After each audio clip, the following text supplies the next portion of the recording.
I'm not going to do a background for Simon because that would take far too long, but we really have a special speaker here tonight, someone who's one of the most successful entrepreneurs out of Silicon Valley right now and has one of the hottest companies. I saw this is a funny story, I saw his name on an event brochure for an innovation conference in the city. And I said, he looks like it would be great to get him in to speak. So I look him up on LinkedIn, and he's connected to one of my advisory board members. So I email her. Her name is Micheline Nader. She's here. And I said, how do you know him? I want to get him in here to speak. And she replies, oh, that's my cousin. So I was like, really pleased to hear that. And so it's amazing, how our networks can really be so effective. So without further delay, Simon just flew in from California to be here, and we're really delighted to have him. Simon, it's all yours.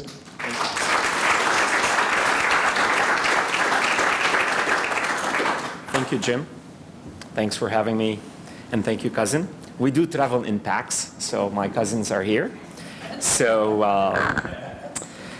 before I talk about the age of living mobile, I want to give you a little bit of background, a small bio about me, about the company, about entrepreneurship. There's phenomenal questions and comments here, and very relevant to what I want to talk about. So what you see on the right is actually my chairman of the board, which is my daughter, who runs the show in the house. Everything else is what I've done in Silicon Valley. So I've been in the Valley for 25 years, and last job I have, which I still have, is I run this company called Flurry, which is a company I did not start, but I joined in 2008 when mobile was a taboo. No one does anything in mobile. And like the gentleman said over there, you have a mobile coupon back then, and people probably laughed at you. So that's when we started Flurry, and I went to raise money when Lehman Brothers went under. So people thought I was crazy. So, and right now we are the most adopted mobile platform on the planet. So, and that's, my journey in the Valley started in 1992, a company called Worldtalk, which I founded and took public in 1996. And then we got acquired in 1999. And I started a company called JustOn, which was what Box does today. So you take your files, you put them in the cloud. And we got acquired by Novell under Eric Schmidt. And Eric was my boss, and we shared the wall for about 3 years. We have a lot of stories to share. And after that, I went from a startup of 6 people to owning 2,200 people at Novell. I owned sales, I owned Novell Ventures, I owned distribution, I owned the Linux, I owned security, a lot of products. And I spun a company out of Novell called Volera, which was a free CDN, like what Akamai does in return for the local ad inventory. Because like yourself, I figured that the TV stations are going to go out of business, and they're going to switch to, sorry. They're going to switch to internet television back then. And the company got bought by Novell again. So I jumped out of that and went to a company that I did not start called Vernier, and that was a flop. So after Vernier, I joined Flurry, and here am I today. I have 1 IPO, 13 M&A transactions, and 1 flop. And a lot of people tell you, you learn from your mistakes more than you learn from your successes, or you learn from your failure more than your successes. That's not true. The only thing you learn is that it sucks. So I'll get back to that. In terms of the money I've raised to date, that's excluding Flurry, is 140 million, and I've returned actually 820 million to investors, so about 5.3x return throughout my career, and that does not include Flurry. Hopefully Flurry will improve on that number. So entrepreneurs are crazy. This is things I've said, and it's all documented. So 1992, I've said email will be the dial tone of business, before people were using email for business. And that's when I started Worldtalk. 1999, no one knew what a cloud is. Everybody had their files on their computers. That's what I said. Computing will move to the net, and consumer will access it using mini apps on highly mobile devices. That's 1999. 2008, I was talking to Ralph in the car about this, and it's amazing. He said the same thing. iPhone will not replace your phone. It will replace your phone, computer, stereo, game console, bank teller, blood pressure monitor, etc. It is everything you do digitally. 2009, the browser will be gone in a few years and apps will prevail. The consumers have voted with their usage. I won't tell you the other stuff I said that did not turn out to be true. But in 2010, credit cards will be replaced as a form of payment by a new distributed currency. This is before Bitcoin. That is practically impossible to counterfeit, kind of like an exchangeable commodity. And about 3 months ago, the US called Bitcoin a commodity, not a currency. In 2013, I was at an event. It's actually a biotech event. And I said that human cells will become portable data centers. You will carry the Library of Congress in your DNA sequence. And you can exchange petabytes of data with a kiss. And actually, this year, they have proven that they can inject 4 terabytes of storage in a single human cell. But they have not been able to stabilize that cell. Or it mutates, and you do lose the data. But you're able to inject 4 terabytes of storage in a single human cell and retrieve it. So we're on our way there. So moving on to Flurry, it's been an exciting ride. Like I said, I got introduced to the team. There were about 6 people, and they didn't know where they were going. They raised about $3 million of funding, and they were building a mobile platform and mobile applications. And I know Phil Schiller from Apple. He showed me the iPhone. I'm like, this is huge. Are you going to really ship that product? He said, oh, yeah. You know, Steve is dead set on doing it. And then he showed me the App Store. I'm like, well, now that's value. So I met the Flurry team. I got excited, and I joined them. And it was hard. It was very hard going to pitch Mobile Story in 2008, but we made it happen. What we do is we work with a lot of app developers, like Michael and like Bill. We integrate with a single line of code, something called Flurry Analytics, and we give them complete analytics, like usage. The question, where's Bill? The question that you got, like what's your audience, what's your size, and what's your makeup of the audience, how many of them are women, how many of them are 25 to 34, usage. And then we also provide monetization. So if you want to put ads, you want to put video ads, we'll start paying you $9 CPMs. We can sign the deal today. And also we provide discovery. So you can buy paid installs from us and retargeting. So if somebody has an app on your phone and we want to re-engage you. So that's what we do. We are by far, I'll show you some stats. There isn't a single media company that does not use Flurry. But that's very exciting. But I want to share some numbers with you. We are the largest platform adopted by mobile. We reach 1.4 billion devices a month. We reach over 1.2 billion devices a day. So our distribution is that of clean water, flour, rice. So it's almost a commodity. And on average, every device dials us 17 times and dumps massive amount of data. We are 17 times the size of Twitter in terms of data ingestion. Insane amount of data. It's not cheap, and my investors always worry about it. But the reason we are ahead of Facebook and Google is because we're not locked out of China. So China is the largest country on Flurry. So we don't have people or a workforce in China, but it is the #1 country on Flurry today. So amazing amount of reach, but the most exciting thing about the company is getting to work with entrepreneurs who leave their job and go, build a new experience. I'll give you 2 stories which were fascinating. By having massive data, people call big data, we have tons of models, like algorithms running on 8,000 servers that are trying to discover applications that will be successful. We look at 42 dimensions, which is engagement. And usually, there's leading indicators and then lagging indicators. So we have KPIs that our algorithms discover. And it kind of tells you who the rising stars are. It doesn't tell you the quality of the team, unfortunately. You cannot pick up the phone and say, hey, are you fundable or not?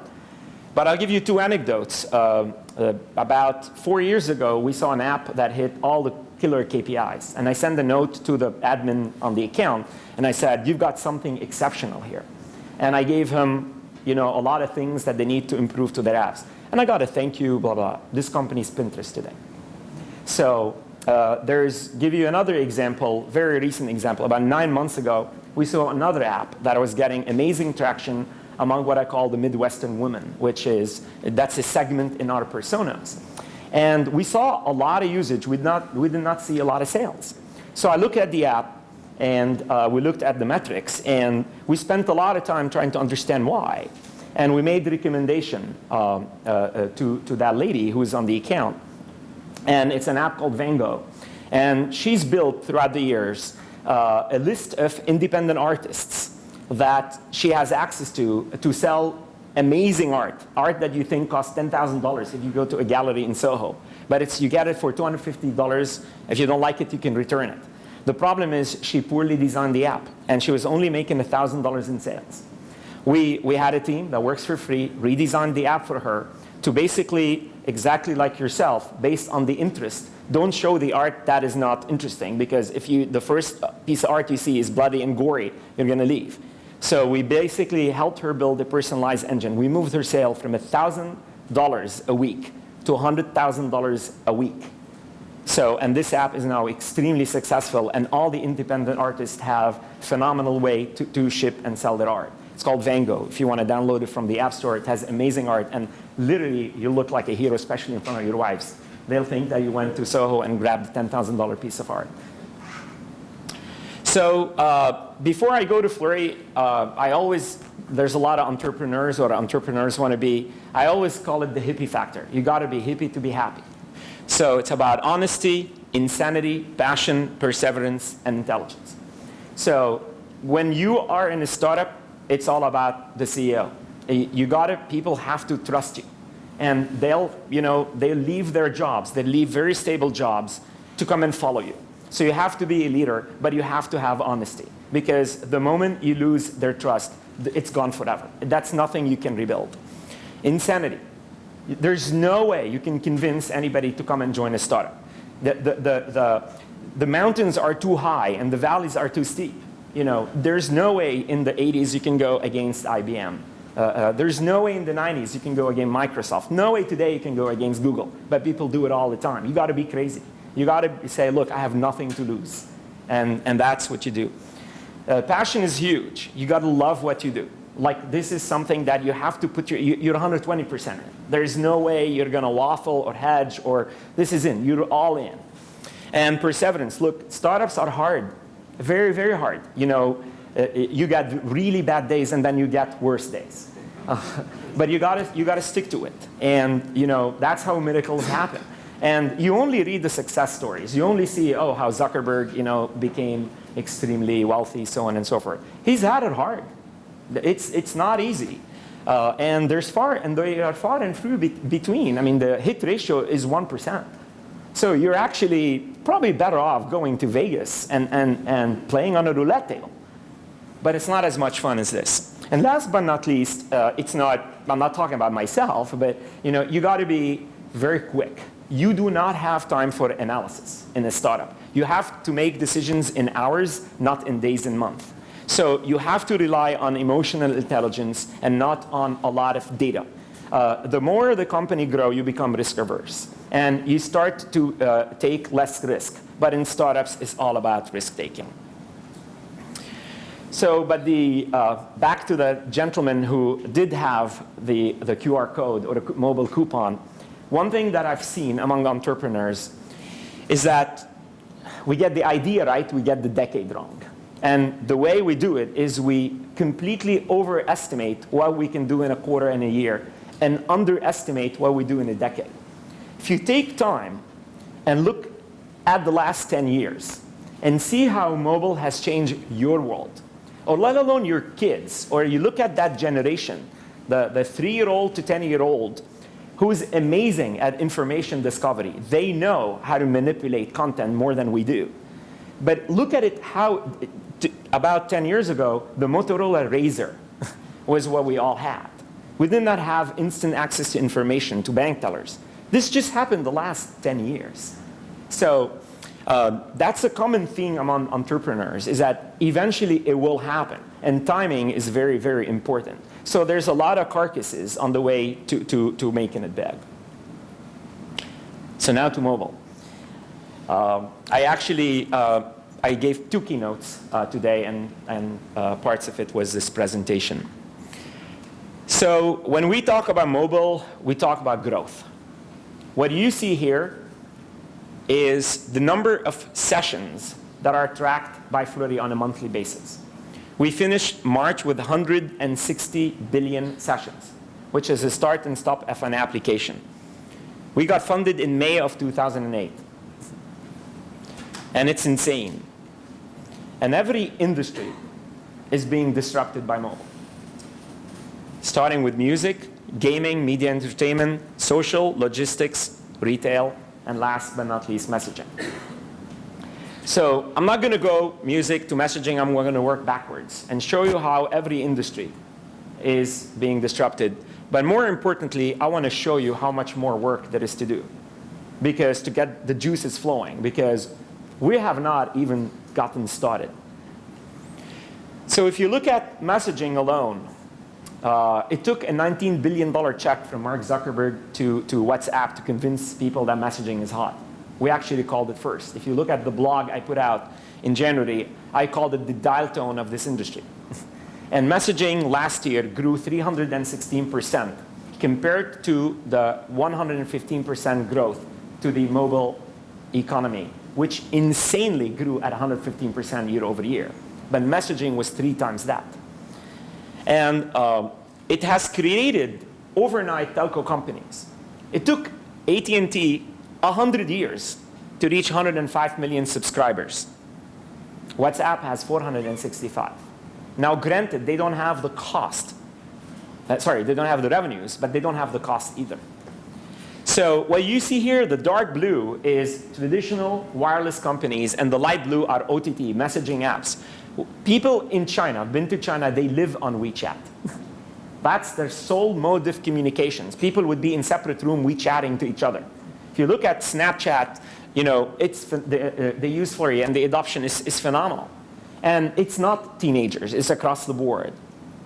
So we omitted here a few apps that use Flurry and are not on this chart. So you move from messaging to commerce. And the mobile commerce industry added just $13 billion year over year. Do you know how long it will take Walmart, the largest retailer in the world, to increase their revenues by $13 billion? A lot. This just happened in 1 year, 60% growth rate in mobile commerce. And you're going to see later, we're just getting warmed up, but 1 year, 60% growth. Travel.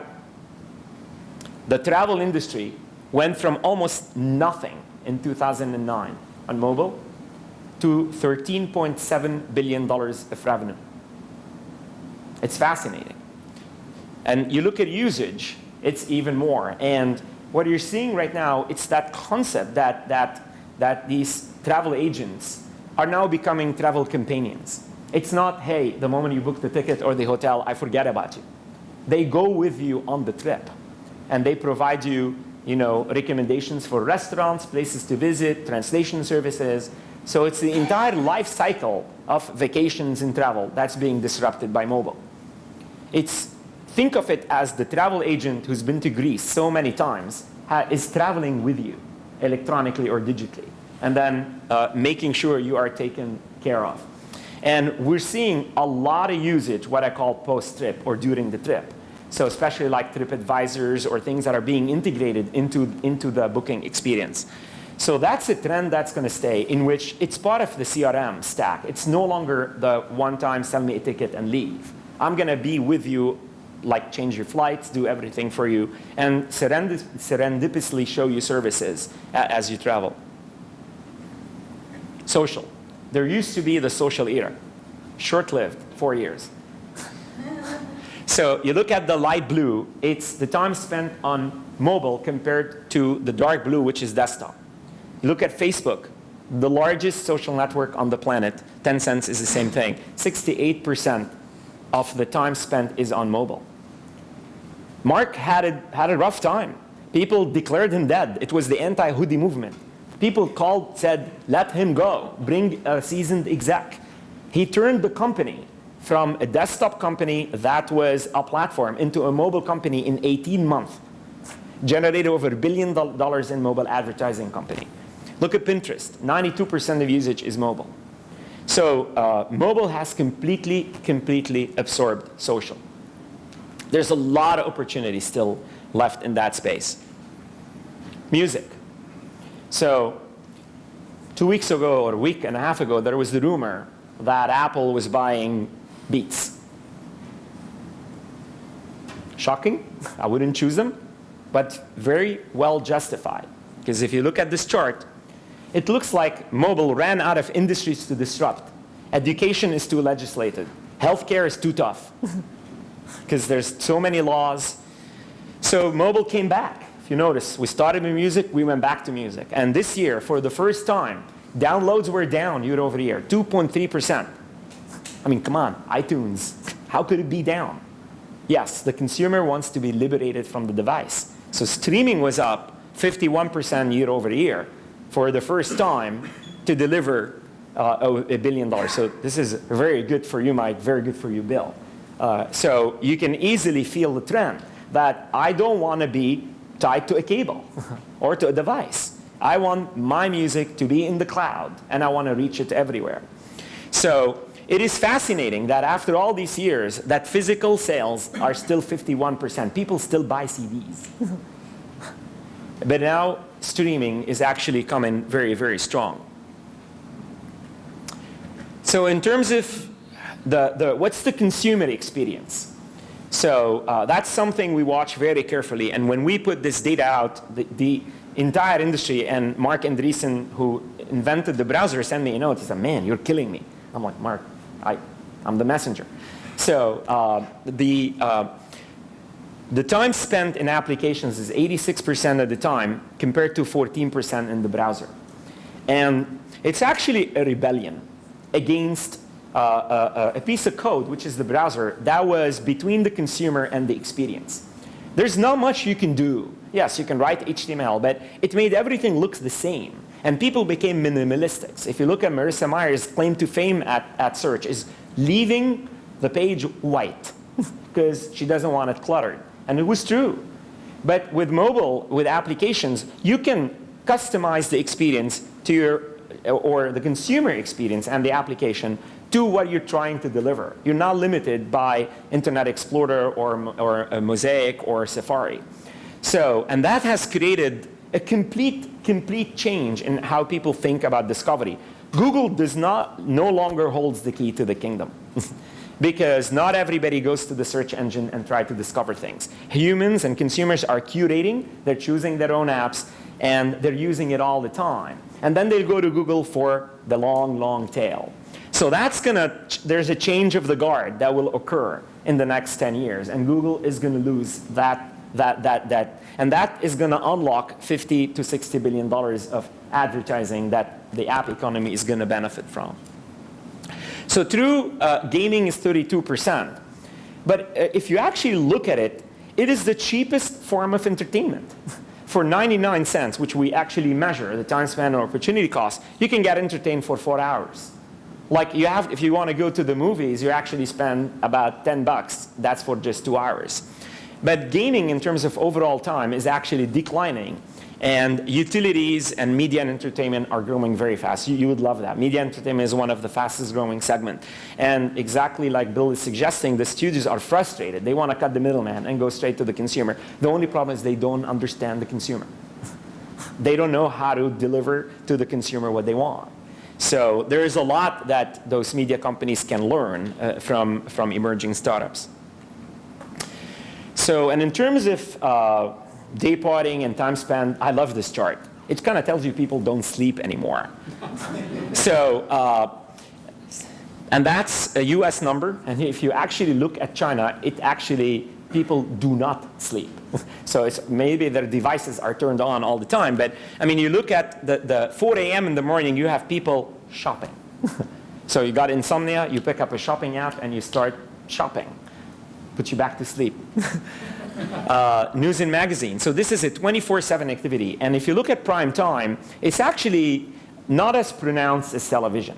So You've got plenty of room to grow with endless TV because people do not want that linear television model anymore. So about a fascinating amount of 24/7, 365 usage. And again, in terms of worldwide reach, the US, South Korea, and UK are saturated. I mean, we reach the entire population that is able to even breathe. So while we're seeing massive amount of growth in Brazil, massive amount of growth in Russia, Turkey, Bangladesh, India, so on and so forth. With one problem. The US is losing its lead in software. So could be a problem, could be an opportunity. So in the PC era, the US commanded 65% of all software used and consumed in the world. In the last 3 years, we've seen our command of the software industry decline from 53% to 34%. So that's an interesting trend. And China has become an exporter of software. Made in China now means software is being exported. Just to give you an idea, Brazil, which is holding the World Cup, the time spent by Brazilian consumers in Chinese-made app went from 0 2 years ago to 14%. Because they come to our universities, they learn. But not only that, they have phenomenal universities and they have the entrepreneurial spirit. They're like us. There's a Silicon Valley in Hangzhou. There's a phenomenal Silicon Valley in Beijing. And now they realize, wow, the world is my market, not just my domestic market. They're no longer isolated. And that's a very interesting trend. There's two ways to look at it. One is like, oh my God, US had phenomenal reach in software. Are we going to lose that? What are we left with? There's the other way to look at it. It's like, man, if we can have Silicon Valleys everywhere, then definitely GDP will grow and people will think of the world as their market and there will not be boundaries. And there's a lot of things that cross boundaries. Look at healthcare. Your blood pressure 120/80 anywhere you go. So it does cross boundaries. Gaming, people like to be entertained across the board. It's media and content that usually has culture and boundaries. Everything else, utilities, cuts across. So if the cost of software production goes down, then you can, then you can leverage capital a lot better. And then you can create vibrant economies. How many of you have heard of Flappy Bird? Thank you. So they use Flurry. One guy in Hanoi that was able to get millions of people to use his application. So, and it used to be very hard with PC. I mean, I used to run the people who package their software with Novell. You used to get a CD, you have to package it, and then the moment you ship it out, it's defunct. Right now, you build a mobile application, you put it on an app store, one press of a button, and 1 billion people have access to it. This has never happened before. I mean, look at the revolutions that are being tweeted or that are being, CNN is reading the tweet stream and repeating it to you. Oh, according to Twitter, so-and-so. Hey, excuse me, has anybody checked whether that person is a valid person or not? But you're seeing this phenomenal distribution of content and application, and it's creating a worldwide vibrant economy across the board. So the one thing that we've been talking about the past month is a lot of people are excited about wearables. I see Google Glass right here. So we're creating something called a mobile addict, which is a segment of the population that reaches out to their applications more than 60 times a day. Because we believe those guys are actually wearing their devices. So I actually wear my iPhone. It's part of my clothes. And I really panic when it's far away from me. When it's more than a few feet away, I feel that I'm lost. So that's the segment that has grown the most between 2012 and 2013. There's 176 million people that use their application more than 60 times a day. There are folks in the 1,000, but we just put them in one bucket because it's insane. Because if you think about it, it's about 12 hours or 14 hours of when people are actually awake, and then how many times per hour. So mobile addiction is real, and it's a de facto wearable. So I want to give you some color around who the mobile addicts are. So they're actually females. So they're over-indexing about 8% to males. From an age perspective, 13 to 17s, which is teens, and 18 to 24, which is college students, we were not surprised about that. That's the only device they have, and that's what they're used to. But we were shocked about the 35 to 54 over-indexing. But when we looked deeper, then we realized, okay, let's look at it. On the female side, moms over-indexed by 10x, parenting and education 7x, gamers 7x, and sports fan, that's an odd one, 6.5 times. On the male side, auto enthusiasts, okay, stereotypical. Parenting and education, yeah, right. And then gamers, of course, and catalog shoppers. I mean, come on. So we thought about it, and we realized, okay, what this is exactly my family. When I come home, I walk to 3 devices, 2 iPads and an iPhone, and then there's people behind them, which is a family that is using mobile devices for everything in their household, and it becomes a shared device. That's why it's tricking Flurry, because it's multiple users. So it's actually, hey, you know, you go to bed and say, hey, you want to take a look at that pair of jeans, and all of a sudden you try to look at some news, and then somebody takes this iPad from you, oh, please put on this cart, and you realize the shared usage, which has become, it has invaded the living room, the bedroom, the bathroom, and the entire household. And that's creating a mobile addiction among the community. So this was just the last 6 years. I mean, seriously, when I went to start pitch Flurry and I talked about this mobile generation, a lot of people said, oh, you know what? Crazy, exactly.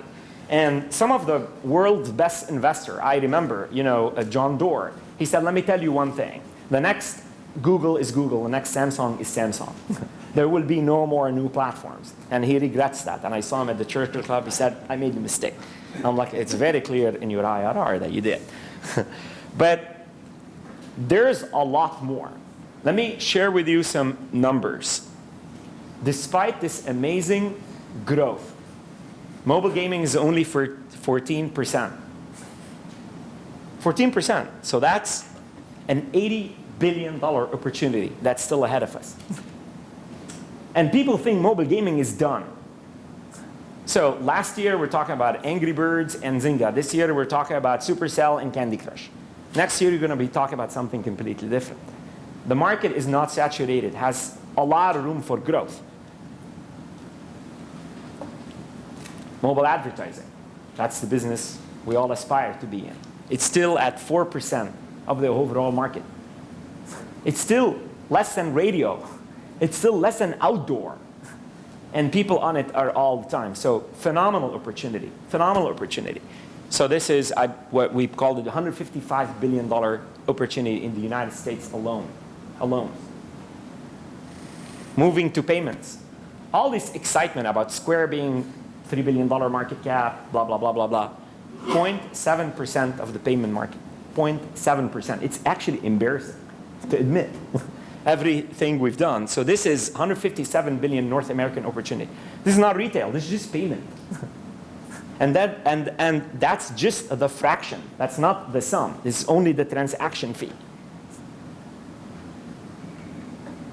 You look at retail. All this work. You look at Alibaba, going to go public to be the hottest public company ever. We're still in mobile commerce under 1% in the US. In the US, the most advanced market of a $3.25 trillion retail. Just 1%.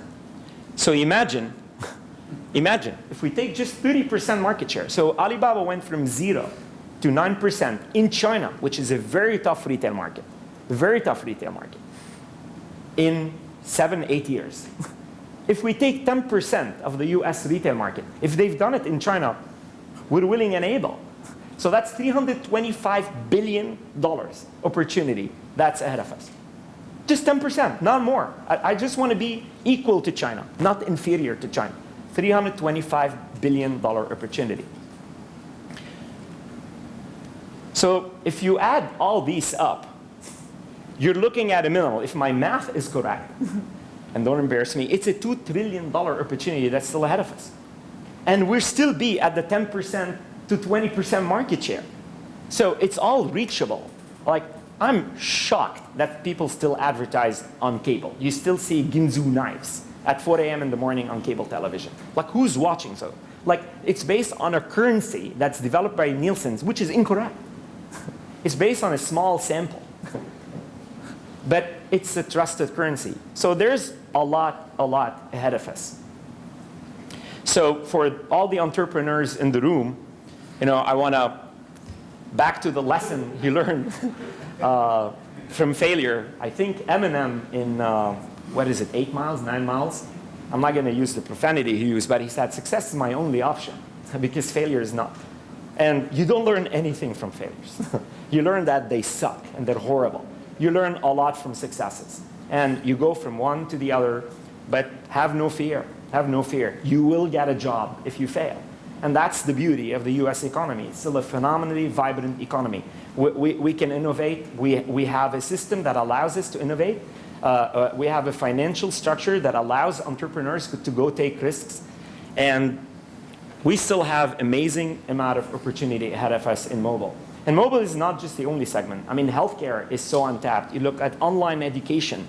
There's so much. I mean, there's the Khan Academy. Are you guys familiar with it? I mean, they use Flurry, and they index everything. It's actually sad when you see folks in emerging countries, I call Bangladesh as one of them, who are in their 30s and 40s, and they're learning basic algebra. And they're watching the courses and finishing them to completion, because they aspire to get educated. We have applications that use telemedicine and text the doctor. And there's a doctor in the United States that are responding just pro bono, because they're not monetizing. They have plans to monetize, to just basic, look, my kid has 102 fever, and I need help. And they're texting to each other syndromes.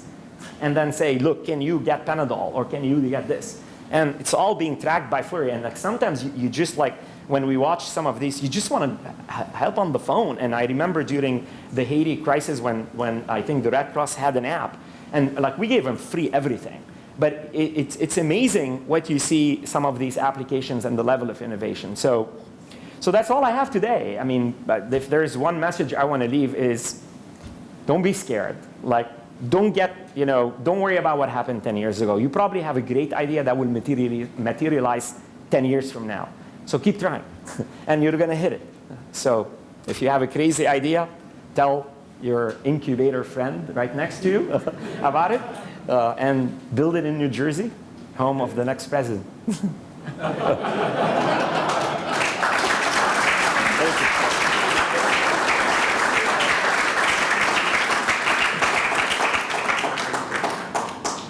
Want to open up to questions? If you had one sector to choose, one area to develop apps, just one, what would it be? Retail. Yeah, the question is, if you have one sector that you want to invest in apps, which one would it be? I'd say retail. And I advise you to look at a company called Kudai in China. They have UShop, which is phenomenal. It's allowing anybody to set up a shop, and it's going viral. UShop, they have it, they're in beta in the App Store in the United States. UShop as in YouTube, but UShop. So there's a lot of opportunity to disrupt retail, and that's the highest return on investment. How about the messaging? Because in your talk, there are messages on the top of the increasing very fast. Yeah, messaging is still hot, but it's becoming a little bit more competitive. And the interesting thing in messaging is that your contact list is your social graph. So there's definitely opportunities in messaging, but monetizing, like the new craze right now is these anonymous, like Secret and Whisper. The concern I have about that is monetizing them is hard. There's no way you can convince a brand, especially like pharmaceuticals, to go and place ads against anonymous content. Like rumors are fun, but they don't monetize well. So I would focus on retail. Well, they monetize really well. They use it as a distribution channel. So give you an example. Xiaomi distributed 150,000 devices on WeChat in 10 minutes. In 10 minutes. So they were able, like neither Verizon nor AT&T can push 150,000 units in. Logistically, they can do it. So they have the reach and the frequency. So it's distribution, goods and services. So. Do you have any insights on the wearable market? I noticed you lumped it with mobile. Yeah. And that's my space, so I'm curious. Yeah, so I mean, there's no question that wearables is going to open up a lot of industries. Like, for example, the glass and the watch are very different. So the glass medical applications we have early indicators that are showing that, I mean, a lot of people integrate Flurry, so we know what they're being used for. So shows, actually, we're seeing a lot of folks are going to shows with Google Glass. I don't know if they're taping them, but I don't know how much storage you have. So theatrical, entertainment, and medical appear to be the applications of glass. In terms of the watches, it looks exactly like a phone. So there's nothing a little bit weird about them or interesting. It just looks like a phone strapped to a wrist. Sure. Are you doing anything with actual sensors, or are you strictly in wearables, traditional wearables? No, we support iBeacon. So if you have an iBeacon, that we get it and you record it as a Flurry event. So we can tell you that, you know, for example, Target uses us, and they cut their segments based on if you're in the aisle or if you're at home, so they can customize the experience. So we support iBeacon standard.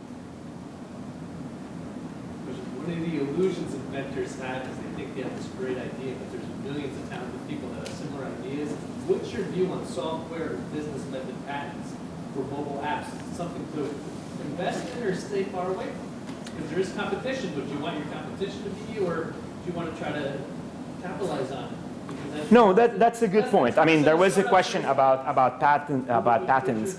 Yeah, I mean, I've always used patents defensively, not offensively. Like, you're not going to win because you have a massive patent. You win because you're ahead and faster of others. So this is, you know, it's the one who gets there the fastest and has a sustainable business model. Like I call it, you know, it is, you know, you look at Netscape, you know, they were not sustainable. They gave away their asset for free. You got to figure out what's the razor, what's the blade, and you cannot extinct yourself. So have a solid business model and move fast. So, question for you. What is your perspective on net neutrality and the way that that's going to play out in probably the next 4 or 5 years? Yeah, so I mean, Union Square Ventures is one of our investors. They're very vocal. We're very vocal. Net neutrality, I mean, what is being proposed sucks. It is going to kill innovation, right? I mean, it's kind of like going to a power company and say, if it's a GE appliance, you know, give them a discount on electricity. It's unfair. You know, it should be labeled as a utility, and because it is the lifeline of the new generation. I mean, turn the internet off, there's a rebellion in that house. You can get food. So, I mean, it's turn SpongeBob off for half an hour and we have a rebellion. But I mean, the internet is the lifeline. You cannot regulate it the way it's being proposed. I think it's a blunder by the administration, and they need to back off. On the flip side of that, there have been proposals for these ad hoc mesh networks and stuff for interconnecting people as a way to sort of bypass The NSA? Yeah. aspects of the internet issue with the net neutrality issue. Do you see any of that? It's hard. It's hard. I mean, the beauty about the internet is that it works, right? And the reason it works because it's been, you know, it was designed to be this way. So it's by design, not by mistake. So if you want to do those, what I'm calling super peering agreements, they're going to be hard to do. And then how do you route around the bottlenecks? I mean, Google can lay their own fiber, but not everybody can do that. So I think, you know, to me, don't break something that works. There's nothing wrong in the way it works today other than a few cable companies are struggling with their margins. Innovate, your margins go up. Is there any Flurry SDK? Sorry, is there any Flurry this SDK that we can incorporate into apps? Yeah, absolutely. It's free. Okay. Yeah, we are in 520,000 apps. We add 20,000 apps a month. So there is an SDK we can. Yeah, go to flurry.com, you get the SDK, and it's free. You'll be live in 2 hours after you submit to the store. In Android, it's instantaneous. Sorry, go ahead. What is Flurry lab in China, but all its competitors are? Great question. because the Chinese developer wants to export software and they want to see what the consumers in Brazil and the US are doing. We were shut down a couple of times.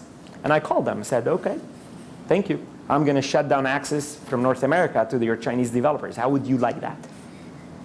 So, I mean, we called the Better Bureau and you try to call the administration. You got a dial tone and then they call you back. But we shut them down and they re-enabled us. But like right now, we have deals with Alibaba, we have deals. So Flurry is very well liked in China. Sorry, yeah, there's a lot of, do you want me to? Oh, let me know when you want to. What's your opinion on enterprise software, enterprise applications and mobile? Yeah, so question is about enterprise software in mobile. It's definitely a very interesting space. And I think IT is now learning that they have to please the consumer versus restrict the consumer. So the bring your own device is a very interesting trend. There's a new company called Accompli, which is a new mail application founded by few ex-Flurries. That is building a phenomenal mobile email application that consumers can take to work. And then it has the security framework on top of it. I think it's going to be a very interesting market. You talked about the 44 dimensions of measuring a mobile app's ability to succeed. I'm not going to tell you what they are. That's our secret sauce. No. We have 8,000 servers that are constantly computing those. Does Flurry ever invest in new products or technology? We can't. Well, trust me, our board calls every day to tell me, is this company worth investing in? If we lose the trust of folks like Michael and Bill, we will be out of business within a month. We can, unless people disclose, Flurry does not certify numbers. We're not like Comscore or Nielsen's. We're not in that business. But people look at the privacy policy and they see that Flurry is in, so they contact us, but we never respond. Your data is your data. In terms of m-commerce versus brick-and-mortar commerce, I've been reading a little bit about mobile-influenced commerce, Yep. and the growth of that. Can you talk a little bit about what you're seeing in terms of... Yes, I have a lot of data. Actually, I'll send you an email. We've done a lot of analysis, what we call the purchase assist. So, and that's a very interesting trend in which the big retailers and Walmart keynoted at our conference. They're changing the app experience based on where you are. So there's couch shopping, aisle shopping, and what we call perimeter shopping. So you're hovering, you look at Retail Me Not. I don't know if folks know what it is. It's kind of a coupon that's location aware. So a lot of people are thinking, look, if you are within few feet of Walmart, you're most likely at Walmart. So you're not sitting in the parking lot. So the app is morphing from like a shopping cart to a shopping assist. Very interesting trend. I'll point you to, God, I'm zoning out, Shopkick as a good app to look at. Syriac Rodri, he was at CBS, I think, and he built a really cool app that and has a distribution deal with Procter & Gamble. Take a look at it. It's on the store, Shopkick. Sorry, Jim, I keep... So who is your competition, the nascent competition? Facebook. Facebook? Yep. So they are, of course, Google. I mean, AdMob is integrated, but right now we are, in analytics we're number one. In China, Tencent is the competition because Facebook has a lot of reach and they can drive a lot of volume. So the number in revenue, so analytics is free. We're number one. On the supply side, Twitter acquired our competitor, Mopub. They're number one. We're number two. And on the demand side, Facebook is number one. We're number two. So analytics we're one, and supply Twitter is one. We're two. And on the demand side, Facebook is one, we're two. And Google is three. You mentioned Chinese software developers, the rise of that segment. What about India? Has that decreased? It is decreasing. It is alarming, actually. We were actually talking about it in the car. It's weird because they are good entrepreneurs, but they are not risk takers. So we're not seeing a lot of innovation out of India. There's definitely development shops in India. Like we see, like the location of the folks, so the company would be incorporated in the United States, but they have 20 developers in India. Great back-end software engineers, but the UX, the experience is not very vibrant. Markets that are very vibrant are Brazil, Chile, Vietnam, Turkey, and Ukraine. you see a lot of innovation, like really cool apps that lack distribution, but good innovation, good user experience, a good command of the mobile experience. Romania is also growing fast. So, yeah. How'd you do with all the naysayers over the years that say email's never going to be popular, mobile will never be popular? Did that upset you? I send them an email 6 years later, say, if you invested, you would have made 7x return on your money.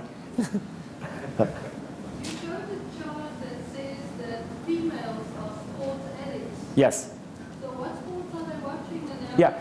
So it's actually an anomaly because it's a shared device. So that's why the mobile addicts, the males are over-indexing on catalog shopping, and the females are over-indexing on sports because they share their device. That's the indication we have that it's a joint device. Sure. Sorry. Thanks. I'm really interested in your point of view on the implications for near-field communication relative to some of the topics you're talking about here. Yeah, I mean, it's interesting. I mean, the lack of a standard, although there is a standard, but people say the lack of a standard. Look, changing hardware and point of sale is hard.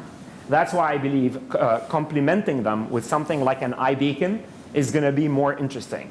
You look at Groupon, they have an amazing point of sale terminal. Square has, but retail especially small businesses are tough to crack. I mean, I had the division at Novell. We had a small business focused on retailers. I mean, they were on Windows XP. So it's hard to break into that market. So I think it will take a while. But large retailers are investing in beacon technology to measure the consumers, and then point of sale is going to be disrupted. So are we running out of time? Public now? No, we're not public. No, we're private. Are you planning IPO? What's your exit strategy? Good question. So we did say that we're not going public this year. So our expenses have risen dramatically because of insane amount of growth internationally. Like right now, we're not monetizing China. We're definitely not monetizing Bangladesh and Turkey. We cannot afford to distribute a sales force worldwide. We're kind of victims of our own success. And what we're doing is we have new products that we are shipping to plug the cost of this massive analytics, because advertising is not going to pay to be measuring 40% of the world's traffic, basically. Maybe the NSA can contribute a little bit. I'm just kidding. Maybe one or two more questions, Sure. and I'm just going to switch the slides. Sure. Please continue. Do you own and operate your own servers, or do you farm them out? No, we do. It's called above the cloud. We got kicked out of Amazon. They said, you're too big.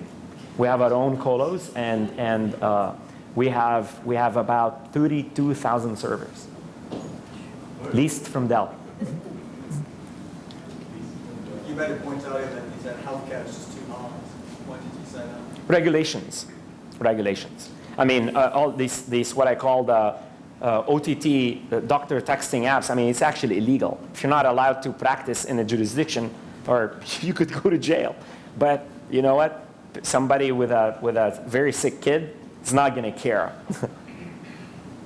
Maybe Last one. So can you describe how you're generating revenue and how that's kind of changed the journey of your growth from Flurry? Yeah, a great question. So we work with app developers. So analytics is free, and if they want to put ads, we have something called Flurry for Publisher. It's actually a marketplace. So we have a direct sales that sells their inventory, and we plugged into 42 sources of demand.